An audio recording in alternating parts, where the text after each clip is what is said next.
नमस्कार दोस्तों। जय मसीह की। Praise the Lord. दोस्तों, गलातियों की पत्री अध्याय 5 पद 14 में प्रेरित पौलुस पुरानी वाचा और नई वाचा के बीच के अंतर को स्पष्ट करते हुए यह सिखाते हैं कि परमेश्वर की व्यवस्था का मुख्य उद्देश्य प्रेम है।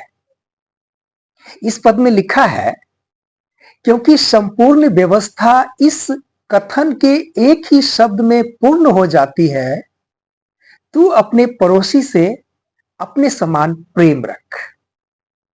तो आइए दोस्तों, इसे हम बाइबल के विभिन्न संदर्भों के माध्यम से विस्तार से समझने की कोशिश करते हैं।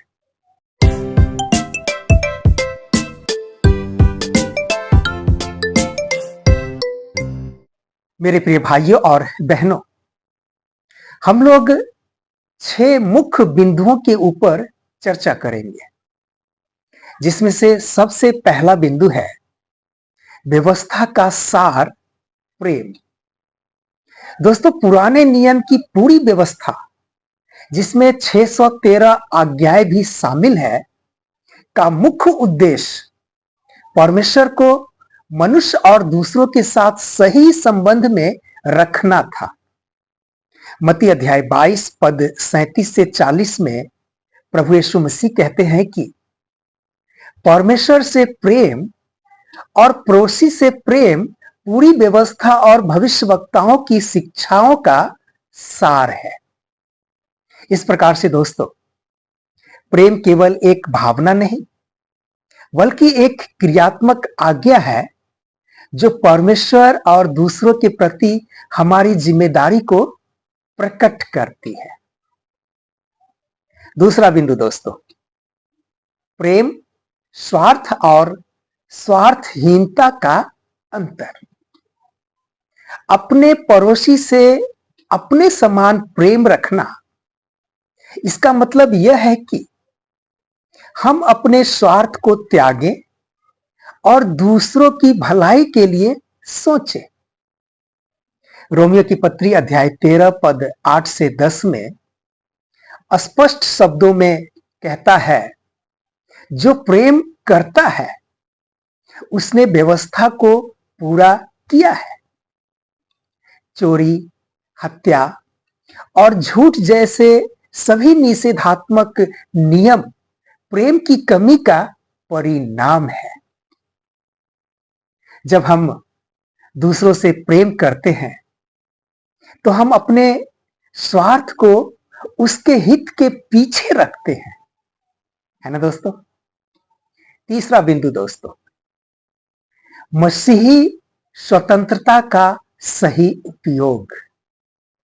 गलातियों की पत्री अध्याय 5 का पूरा संदर्भ मसीही स्वतंत्रता पर आधारित है। गलातियों की पत्री अध्याय 5 पद 13 में पौलुस चेतावनी देते हैं कि स्वतंत्रता का दुरुपयोग न किया जाए। इसे शरीर की इच्छाओं को पूरा करने के लिए नहीं, बल्कि प्रेम द्वारा एक दूसरे की सेवा करने के लिए इस्तेमाल करें। दोस्तों, प्रेम में सेवा करना मसीही जीवन का मुख्य गुण है। और चौथा बिंदु दोस्तों, प्रेम और आत्मा का फल। गलातियों की पत्री अध्याय 5 पद 14 आत्मा के फलों की पृष्ठभूमि में आता है। गलातियों की पत्री अध्याय 5 पद 22 और 23 में आत्मा के फल का पहला गुण प्रेम बताया गया है। यह सिखाता है कि प्रेम आत्मा का मुख्य प्रभाव है। जो व्यक्ति आत्मा में चलता है वह प्रेम में भी चलता है ना दोस्तों। और पांचवा बिंदु, पड़ोसी से प्रेम का व्यवहारिक अर्थ। दोस्तों, पड़ोसी का मतलब केवल वे नहीं जो हमारे निकट रहते हैं, बल्कि हर एक वह व्यक्ति जो हमारी मदद या प्रेम की अपेक्षा करते हैं। लूका अध्याय 10 पद 25 से 37 में अच्छे सामरी की कहानी इस बात को स्पष्ट करती है।